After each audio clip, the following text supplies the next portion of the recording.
जय जिनेंद्र सर्वांना. आज आपण जैन धर्मातील चातुर्मास म्हणजे काय हे जाणून घेऊया.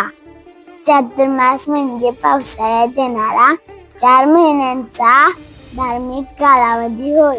या काळात जैन मुनी महाराज सतत भ्रमण न करता एका ठिकाणी राहतात आणि धर्म प्रचार, प्रवचन, तपश्चर्या तसेच साधना करतात. पावसाळ्यात जमिनीवर सूक्ष्मजीवांची संख्या मोठ्या प्रमाणात वाढते.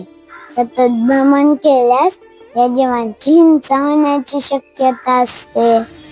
म्हणूनच जैन मुनी महाराज एका ठिकाणी वास्तव्य करतात.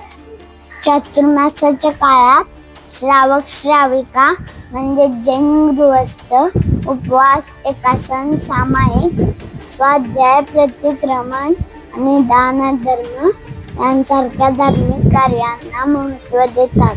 सूर्यास्तापूर्वी भोजन करण्याचा संकल्प करतात.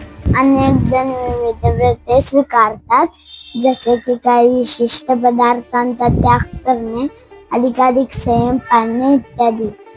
चातुर्मास साधारणतः देवशयनी एकादशी पासून सुरू होऊन ते प्रबोधिनी एकादशी पर्यंत मानला जातो. सोप्या भाषेत सांगायचं तर चातुर्मास म्हणजे आत्मशुद्धी, संयम, तप आणि अहिंसेचा विशेष कालावधी होय. धन्यवाद.